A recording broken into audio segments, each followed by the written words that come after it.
परब्रह्म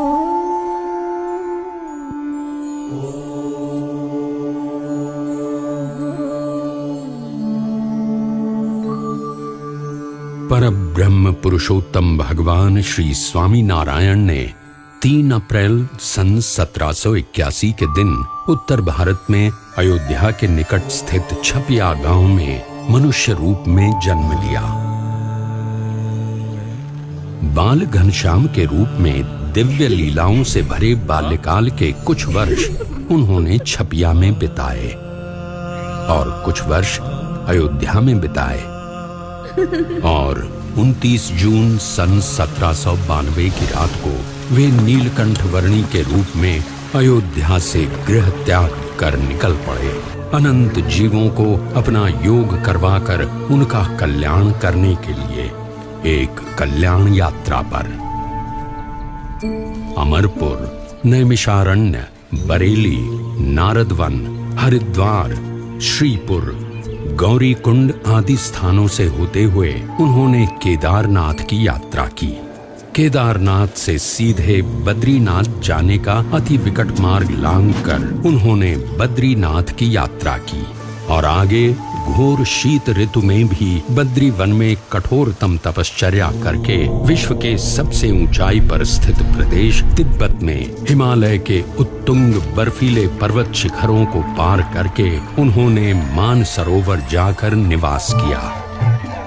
पुनः बद्रीनाथ आकर वहां से गौमुख, गंगोत्री, हरिद्वार, अयोध्या आदि स्थानों से होते हुए वे वंशीपुर आकर रहे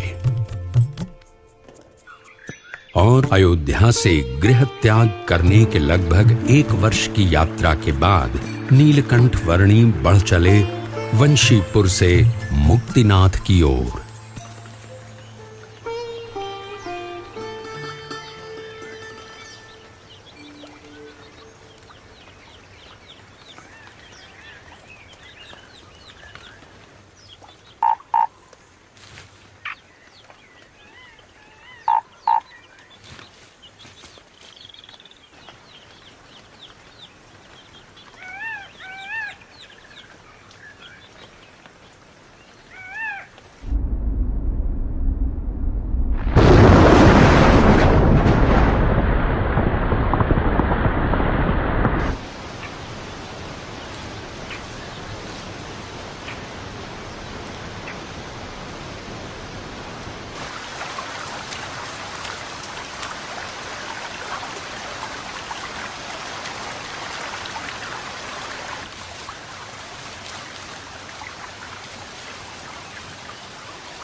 कुछ लेना न देना, मगन रहना, भजन करना रे भजन करना, भजन करना रे भजन करना।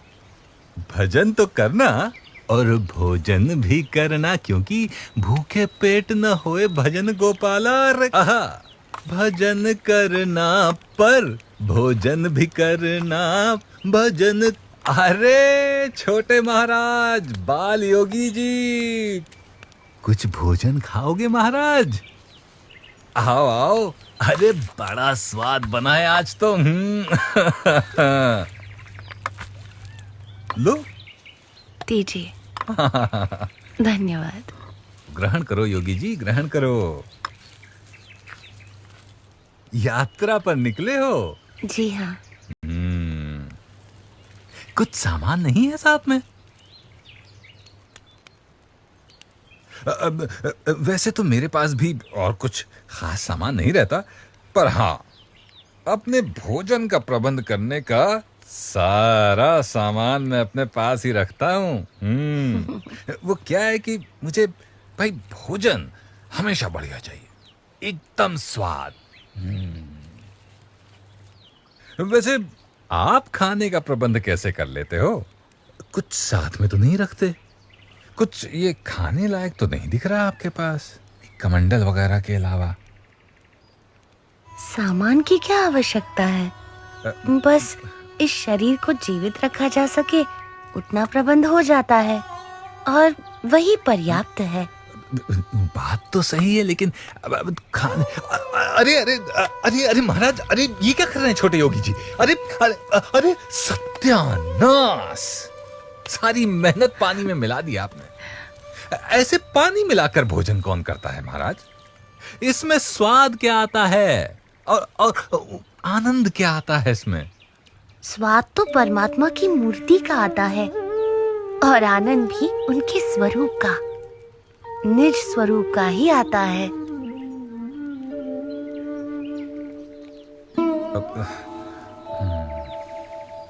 पर इतना स्वादिष्ट भोजन जो बनाया था, हैं, उसका क्या है?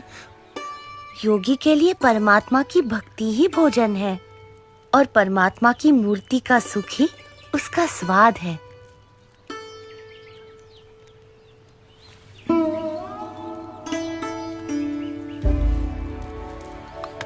धन्यवाद सन्यासी जी।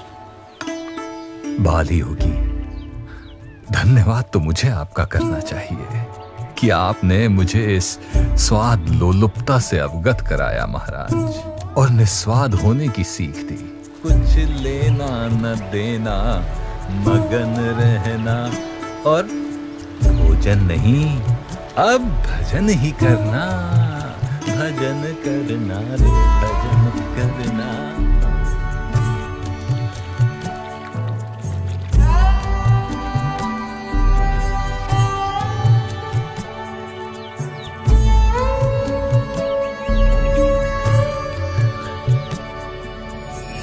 नीलकंठ वर्णी जानते थे कि काली गंडकी नदी के किनारे चलते हुए मुक्तिनाथ पहुंचा जा सकता था, इसीलिए वे काली गंडकी नदी के प्रवाह को ढूंढ रहे थे और उसी दौरान वे किसी अज्ञात निर्जन क्षेत्र में आ पहुंचे।